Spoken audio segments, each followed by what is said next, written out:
Hello guys, I'm Azhar, and in this video I'll teach you polymorphism and object-oriented programming. So as you can see, polymorphism is a combination of two words. One is poly and the other is morphism. So what does polymorphism mean? Poly means many and morphism means forms. So it means that many forms. Now let's have an example. We have a class called shape. Shape is our class, and we have some parameters like length, width and area of that shape. Now if we want to inherit other classes from this class shape, so the other classes will be, for example, rectangle, triangle and circle. So then we want to calculate the area of these all shapes. So the function given in this shape class will be automatically transferred to this rectangle class, this triangle class and this circle class.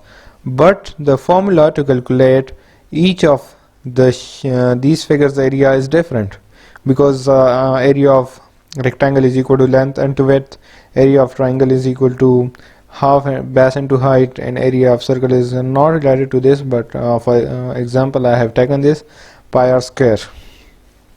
So for this what we use polymorphism,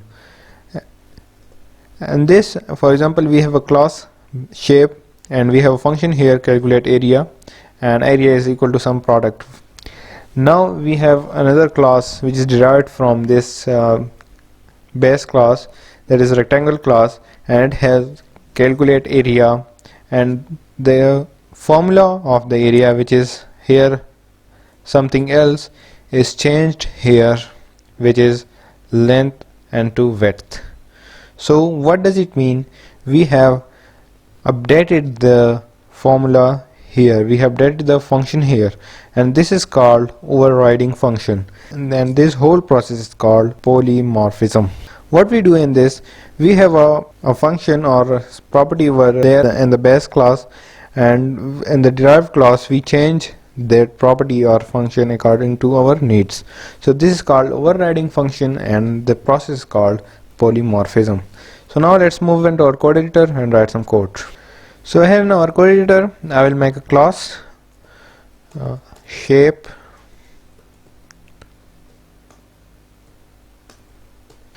and in this class I will have some properties like width, I'll set it to 0, and length, for example, I'll again set it to 0. Now I will have a function to calculate area. So function is calculate area print. This function will print, for example, area of the shape, whatever the shape may be. So now I want to inherit another class from this shape class, that is, for example, a rectangle.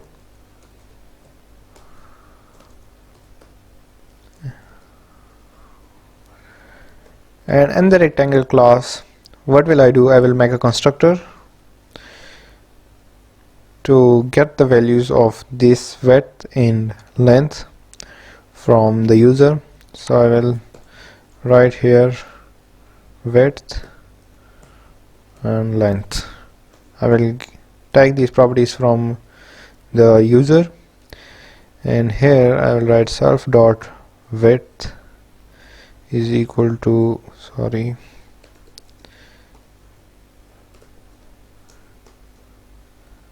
width, and self dot length is equal to length, right? So now we have taken these values from user, and the value of width is equal to the value entered by the user. We have made the length, which will the user enter, equal to the length, which is the length of our rectangle. So now I will calculate the area of our rectangle. So what will I do?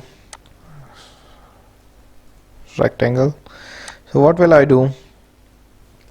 I will modify this calculate area function in our rectangle class, means that I will override that function here, and in this function, instead of printing area of the shape, I will calculate the area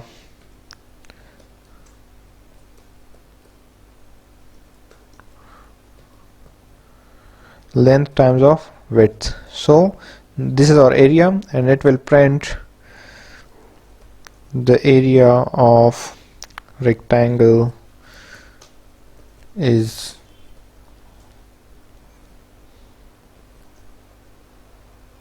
right. So now let's make an object of this class. I will make an object called rectangle,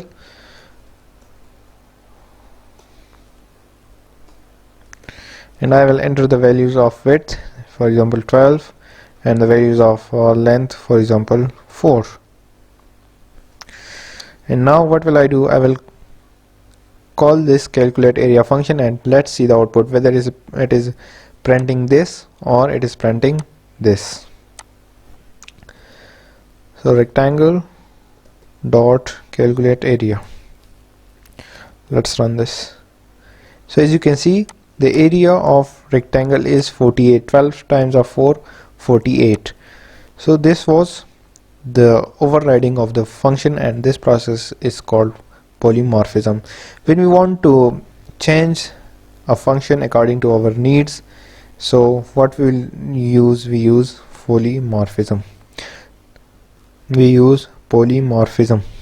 So now let's make another class, for example triangle.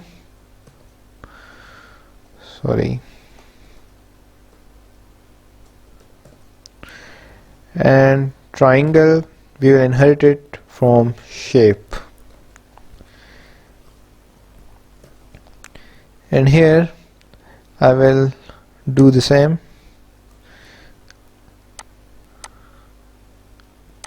Right, I have made a constructor and get input from the user here, width and length, and I have made this width equal to the width which the user will enter, and the length is equal to the length which the user will enter. So now I will again modify this function here. I will, as you know that the formula to calculate the area of rectangle is different than the formula to calculate the area of triangle. So what will I do? I will again call this modify this calculate area function, and I will write here area is equal to self dot length times of self dot width and divided by 2. Right, area is base into height times of 1/2. So here our base is width and length is height, for example. So now what will I do? I will make a before that I will print this area. The area of triangle is area, right? So now I will make an object of this class triangle, so I will call it triangle, and it will be an object of class triangle. Now I will have the values of width, which is 12, and the value of length, which is for example 4. So now I will call the function calculate area, and let's see the output. So as you can see, this is the area of rectangle, which is 48, and this is the area of triangle, which is 24. So we can modify the function which is on the parent class and our derived classes or child classes. So this is called polymorphism. I'll hope that you will have liked this video. If you like this, so hit the like button, and don't forget to subscribe my channel and press the bell icon so that you get notified whenever I upload a new video. Thank you.